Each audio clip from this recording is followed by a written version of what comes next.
सबसे पहले कश्मीर की बात करूंगा मान्यवर। कश्मीर में हम सब जानते थे कि पड़ोसी देश से आए दिन आतंकवादी घुसते थे, यहां बम धमाके करते थे, हत्याएं करते थे। एक भी त्योहार ऐसा नहीं होता था जो चिंता के बगैर जाता था।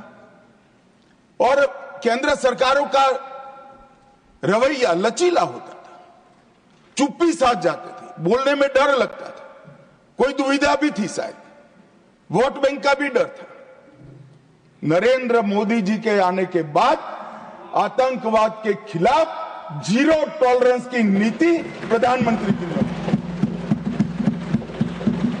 हमारे आने के बाद भी हमले हुए, उरी पर हुआ, पुलवामा पर हुआ। पहले हमले होते थे, कुछ नहीं होता था, कोई कुछ नहीं बोलता था, जवाब नहीं दिए जाते थे और लोग भूल जाते थे।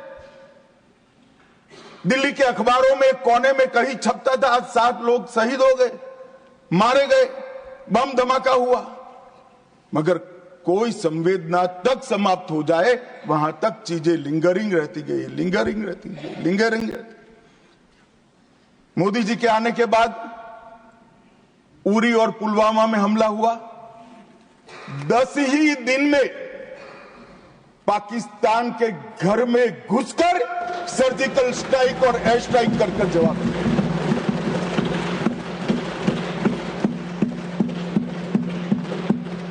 पूरे दुनिया में 2 ही देश ऐसे थे जो अपनी सीमा और सेना की सुरक्षा के लिए हमेशा सम्मान के साथ तत्पर रहते थे, इजराइल और अमेरिका।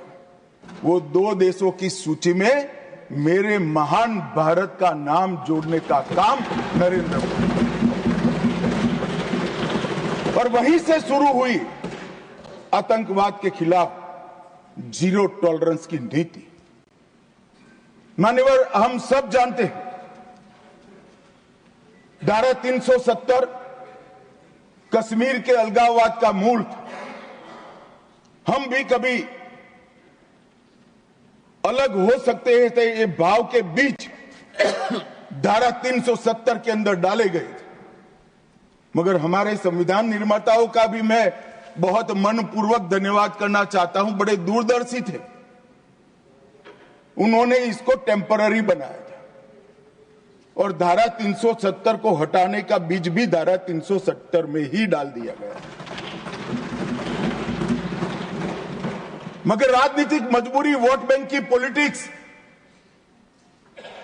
हमारे पुरखों ने धारा 370 डाली है, हम नहीं हटाएंगे, ऐसी जिद धारा 370 को लेकर चलती रही, कई सालों तक चली। और मान्यवर, यही सदन में 5 अगस्त 2019 में मोदी जी ने धारा 370 को समाप्त। हमारे संविधान निर्माताओं का वो स्वप्न कि एक देश में 2 प्रधान, 2 विधान, 2 निशान नहीं होंगे, कैसे हो सकता है? देश में एक ही प्रधानमंत्री हो सकता है, देश का एक ही संविधान हो सकता है और देश का झंडा भी एक हो सकता है। कैसे एक देश में 2 विधान, 2 प्रधान, 2 निशान हो सकते? मगर चलाए गए, सालों तक चलाए गए और 5 और 6 अगस्त 2019 को इस देश में एक विधान, एक प्रधान और एक निशान का नया दौर, और वहीं से शुरू हुआ कश्मीर को हमेशा के लिए भारत के साथ एक रूप करने की प्रक्रिया। सबसे पहले डोगरी, हिंदी और उर्दू को राज्य की भाषा का स्टेटस दिया गया। मान्यवर, भ्रष्टाचार रोकने के लिए कोई एंटी करप्शन ब्यूरो की वहां रचना ही नहीं थी, क्योंकि रोकना ही नहीं चाहते थे। इतने सालों के बाद एंटी करप्शन ब्यूरो वहां बना। देश के सारे कानून वहां स्वीकार कर लिए गए, चाहे महिलाओं के अधिकार का हो, दलितों के अधिकार का हो, आदिवासियों के अधिकार का हो, बच्चों के अधिकार का हो, ये सारे कानून वहां स्वीकार कर लिए गए। पठानकोट से एक नाका परमिट रखी गई थी, एक भाव खड़ा करने के लिए कि देश के हिस्से में आप नहीं जा रहे हो, पठानकोट की नाका परमिट को नरेंद्र मोदी जी ने समाप्त कर दिया और नया दौर शुरू हुआ लोकतंत्र का, खुशहाली का, विकास का।